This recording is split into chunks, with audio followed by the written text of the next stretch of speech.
नमस्कार दोस्तों। Recently Bombay high court में एक अनयूजुअल केस पहुंचा। ये केस बेसिकली एक एंटीसिपेटरी बेल का एप्लीकेशन था। एंटीसिपेटरी बेल मतलब क्या होता है? बेसिकली अगर आपके ऊपर कोई एक्यूजेशन है तो आपको अरेस्ट नहीं करने के लिए आप एंटीसिपेटरी बेल ले सकते हैं कोर्ट से। कोर्ट के ऊपर आपको एंटीसिपेटरी बेल ग्रांट करेंगे या नहीं करेंगे। अगर आपके पास एंटीसिपेटरी बेल है तो आपका अरेस्ट नहीं हो सकता। ठीक है, सबसे पहले केस का बैकग्राउंड समझते हैं, इसके बाद कुछ इंफॉर्मेटिव टॉपिक्स हम डिस्कस करेंगे। केस का बैकग्राउंड यह है दोस्तों, एक लेडी जो SC/ST कैटेगरी से बिलोंग करती है, उन्होंने लोअर कोर्ट में जाके एक कंप्लेंट फाइल किया था कि उनके जो नेबर्स है उन्हें परेशान करते हैं करके। बेसिकली उनके कंप्लेंट के हिसाब से नेबर्स जो है उनके ऊपर सीटी मारते हैं, उनके ऊपर पत्थर मारते हैं, हॉर्न बजा के परेशान करते हैं, और ये सबके अलावा उनकी मॉडेस्टी को आउटरीच करने की कोशिश किया। देखिए, आपको पता होगा section 354 of the Indian penal code के हिसाब से outraging the modesty of a woman is a punishable offence. Outraging the modesty मतलब क्या होता है? शालीनता को ठेस पहुंचाना। अब इसका इंटरप्रिटेशन अलग अलग हो सकता है, मतलब ऐसा कोई भी एक्टिविटी जिससे एक वुमन की मॉडेस्टी आउटरेज हो सकता है, वो सारे केसेस जो है इस सेक्शन के अंडर आएंगे। जैसे कि सेक्सुअल इंटेंट से इशारा करना या कुछ कहना या कुछ दिखाना, ये सब इस सेक्शन के अंडर आते हैं दोस्तों। तो इधर इस लेडी ने कंप्लेन किया था, एक तो इनकी मॉडेस्टी को आउटरीच करने की कोशिश किया। कैसे? एक तो उन्होंने सीटी मारा है और अपना गाड़ी का हॉर्न बजाया है, ठीक है, और उन्होंने उनका फोटो लिया है। तो काफी सारे कंप्लेंट्स इन्होंने किया था और लेडी इधर स्मार्ट निकली।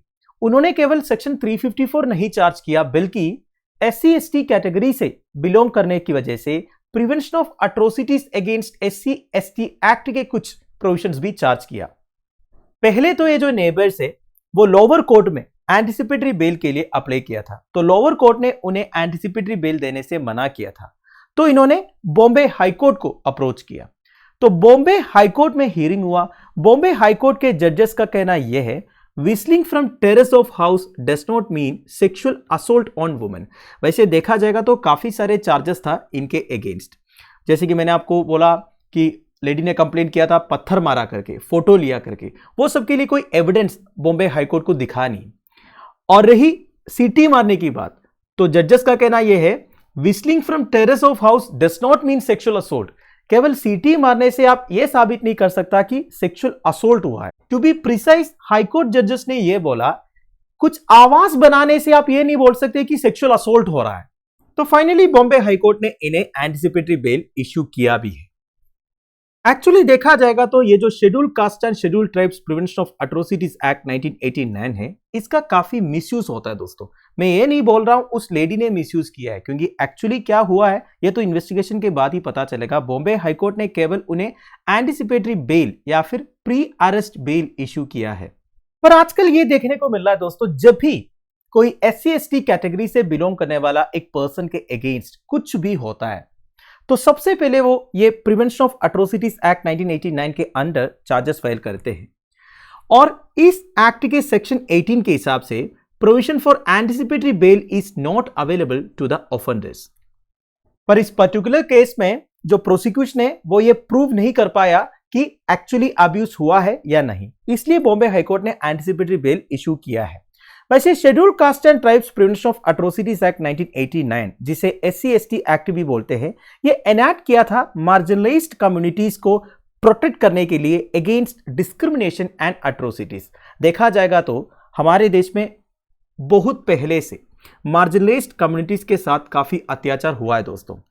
देखा जाएगा तो अभी भी हो रहा है। तो इसे प्रोटेक्ट करने के लिए, बेसिकली इन कम्युनिटीज से बिलोंग करने वाले लोगों को प्रोटेक्शन प्रोवाइड करने के लिए पार्लियामेंट ने SC/ST एक्ट पास किया था। And the act list various offences relating to various patterns और behaviours inflicting criminal offences and breaking the self respect and esteem of the scheduled caste and tribes community. तो basically देखिए, एक तो इनके against कोई भी क्रिमिनल एक्ट को या फिर इनको अटैक करने के एक्टिविटीज को प्रिवेंट किया हुआ है। एट द सेम टाइम अगर कोई scheduled caste and scheduled tribe के लोगों का सेल्फ रेस्पेक्ट को हर्ट करने की कोशिश किया या फिर इनके एस्टीम को हर्ट करने की कोशिश किया, यह भी एज एन ऑफेंस काउंट किया जाएगा। जैसे कि अगर इनके साथ किसी भी तरह का डिस्क्रिमिनेशन होगा, इनके economic, democratic and social rights को डिने करेगा, एक्सप्लॉइटेशन करेगा या फिर अब्यूज करेगा, ये सब ऑफेंस में काउंट हो। नाउ इस एक्ट में एक इंपॉर्टेंट अमेंडमेंट भी हुआ था। वो ये कहता है अगर एक पर्सन एक शेड्यूल कास्ट या शेड्यूल ट्राइब कम्युनिटी से बिलोंग करने वाला एक पर्सन के साथ कोई ऑफेंस करता है, जैसे कि इस एक्ट में लिखा हुआ है, तो उस पर्सन को यह पता होना चाहिए पहले से कि वो जो पर्सन है जिसके साथ आप ऑफेंस कर रहे हो वो SC/ST कैटेगरी से बिलोंग करते हैं करके। अगर आपको पता ही नहीं था कि वो जो पर्सन है वो SC/ST कैटेगरी से बिलोंग करते हैं, तब वो ऑफेंस नहीं होगा। बेसिकली तब वो ऑफेंस जो है schedule caste and schedule tribes prevention of atrocities act 1989 के अंडर काउंट नहीं होगा। पर देखिए दोस्तों, ये बोल के कोई भी हमेशा बच नहीं सकता। कोर्ट देखेगा सारे सर्कमस्टेंसेस को। जैसे कि मान लीजिए मेरा एक नेबर है जो मेरे नेबरहुड में पिछले 10 साल से रह रहा है, मैं उनके साथ ऐसा कोई ऑफेंस किया और मैं कोर्ट में जाके बोलूंगा मुझे पता नहीं था ये शेड्यूल कास्ट या शेड्यूल ट्राइब कम्युनिटी से बिलोंग करते हैं करके।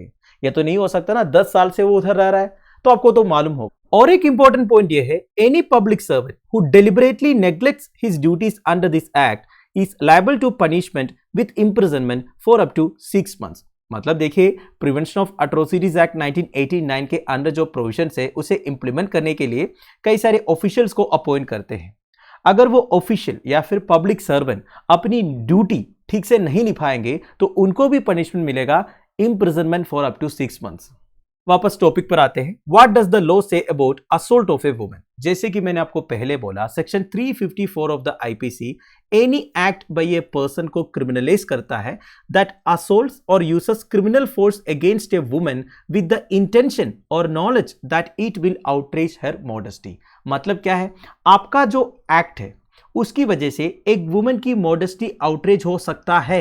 ये आपको अगर पता था पहले से, तब जाके वो क्रिमिनल ऑफेंस होगा। गलती से होने से या फिर आपको ये पता नहीं था, आपका जो पर्टिकुलर एक्ट की वजह से एक वुमन की मॉडेस्टी आउटरेज हो सकता था, तब जाके वो क्रिमिनल ऑफेंस नहीं होगा। वैसे वुमेन्स मॉडेस्टी का मतलब क्या होता है दोस्तों? कोर्ट्स ने ये रूल किया है that the essence of a woman's modesty is her sex, that is ये woman possesses modesty by virtue of being a woman. एक वुमन होने के नाते जो एक वुमन पोसेस करती है ना, वो है मॉडेस्टी। अगला है सेक्सुअल हरासमेंट को IPC ने किस तरह डिफाइन किया है। देखिए, sexual harassment is defined under section 354A of the IPC as a man committing any of the following act। कौन कौन से एक्ट है दोस्तों? Number 1, physical contact and advances involving unwelcome and explicit sexual overtures. एक तो हो गया physical contact करना। दूसरा है दोस्तों, देखिए, सेक्सुअल इंटेंट से उन्हें अप्रोच करना, उनके साथ कुछ करना, ये सब सेक्सुअल हरासमेंट में आएगा। ज़्यादा एक्सप्लेन करने की जरूरत मुझे नहीं लगता, आप समझ गए होंगे। फिर देखिए, ये डिमांड और request for sexual favours. Sexual favour के लिए अगर आप डिमांड करोगे, रिक्वेस्ट करोगे, ये भी सेक्सुअल हरासमेंट में काउंट हो सकता है। Showing pornography against the will of a woman. देखिए, उनके कंसेंट के बिना, उनके विल के बिना अगर आप पोर्नोग्राफी एक वुमन को दिखा रहे हो। And making sexually coloured remarks, ऐसे कोई रिमार्क्स करना, ऐसे कुछ कहना जिसमें सेक्सुअल फ्लेवर है, ठीक है, वो भी एक ऑफेंस है। बेसिकली ये सब सेक्सुअल हरासमेंट में आएगा। तो कुल मिला के इस लॉ के अंदर सेक्सुअल हरासमेंट को वाइडली कवर किया हुआ है, इंक्लूडिंग अनवांटेड वर्बल और physical advances of any kind. तो बेसिकली फालतू में अगर कुछ हरकत करोगे विमेन के साथ तो फंस जाओगे, ठीक है। फाइनली वॉयरिज्म क्या होता है ये भी बता देता हूं दोस्तों। ये लिखा है section 354C of the IPC में। वॉयरिज्म का मतलब होता है दोस्तों, मान लीजिए एक वुमन उनका कुछ प्राइवेट एक्टिविटीज में एंगेज्ड है और उनको पता नहीं है कि कोई उन्हें देख रहा है, पर अगर कोई उन्हें देखने की कोशिश किया या फिर उनका फोटो लेने का, वीडियो लेने का कोशिश किया, इसे वॉयरिज्म बोलते हैं। This is also a punishable offence under section 354C of the IPC। तो दोस्तों दैट्स इट। अगर इस पर्टिकुलर इंसिडेंट के बारे में बात करें, ये जो विस्लिंग फ्रॉम टेरेस है ना, इसे भी ऐसे सेक्सुअल इंटेंट एक्टिविटी काउंट किया जा सकता है अंडर सेक्शन 354, क्योंकि जिस तरह मैंने आपको सेक्शन 354 के बारे में बताया, उसमें ये जो सीटी मारना है वो भी सेक्सुअल इंटेंट से हो सकता है। पर देखिए दोस्तों, ये एक एंटिसिपेटरी बेल की बात है, अब इन्वेस्टिगेशन तो चलेगा, इसलिए शायद बॉम्बे हाईकोर्ट ने इन्हें ग्रांट किया होगा। क्योंकि देखिए दोस्तों, अब सबको पता है किस तरह के सीटीओ से लेडीज जो है वो परेशान होते हैं। एक होता है सीटी मार के किसी को बुलाना, वैसे किसी को सीटी मार के बुलाना नहीं चाहिए, वो ठीक नहीं है। और एक होता है कुछ और इंटेंशन से सीटी मारना। अब मैं कौन सा इंटेंशन के बारे में बात कर रहा हूं ये आप सबको पता है दोस्तों, आप सब पढ़े लिखे हैं। तो बॉम्बे हाई कोर्ट का ये जो जजमेंट है, ये जो स्टेटमेंट है, इसके बारे में आपका क्या ओपिनियन है, आप मुझे प्लीज कमेंट बॉक्स में बता दीजिएगा। Thank you for watching, bye bye, have a nice day.